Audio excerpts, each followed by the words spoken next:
Ayni kunlarda Dog'iston davlat qo'g'irchoq teatri ijodiy jamoasi shahrimizda mehmonda. Ular tomonidan Jizzax viloyat qo'g'irchoq teatrida Gans Xristian Andersenning Dyumovichga ertagi yosh tomoshabinlar e'tiboriga havola etildi. Navbatdagi lavhamiz shu xususida.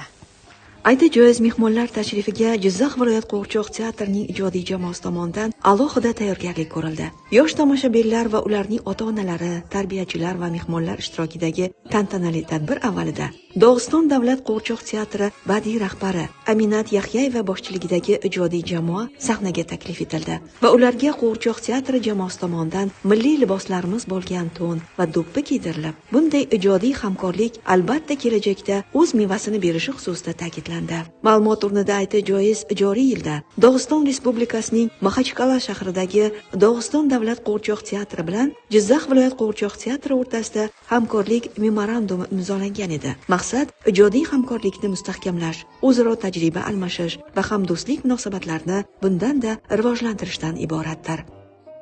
Мы, коллектив дагестанских кукольников, впервые, приехал в Узбекистан.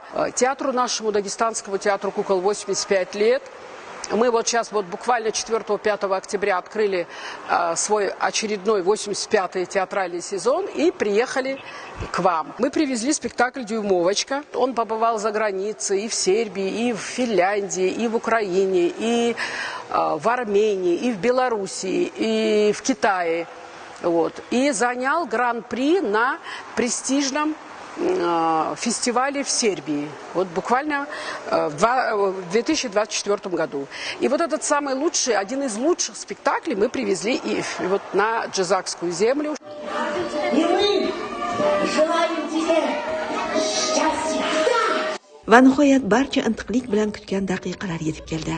Aytish joiz, har birimiz yoshligimizdan ertak kitoblarda o'qigan va oynai jahon orqali ko'p bora tomosha qilgan Dyumovichga ertagi jonli tarzda bolajonlar ko'z o'ngida gavdalandi. Asarda beg'ubor qalbli bu mittigina qizaloqning baxt nima ekanligini tushunmay, uning ortidan izlab, qiyinchiliklar bilan bosib o'tgan yo'li haqida so'z yuritilgan bo'lib, bolajonlar Dog'iston davlat qo'g'irchoq teatrining artistlari Yekaterina Kasabova, Nadejda Turdaxunova va Timur Mustafillar ijrosidagi mazkur ertakni katta qiziqish bilan tomosha qildilar. Men ismim Mashhura, spektaklga keldim.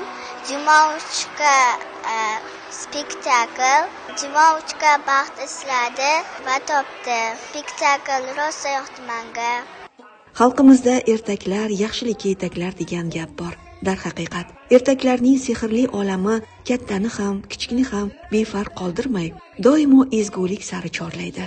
Zero ezgulik, mehr-muhabbat va yaxshilikka eltuvchi bu kabi ijod namunalari bolajonlarni yurtga sodiq, komil insonlar bo'lib voyaga yetishlarida tarbiya maktabini o'taydi desak xato bo'lmaydi.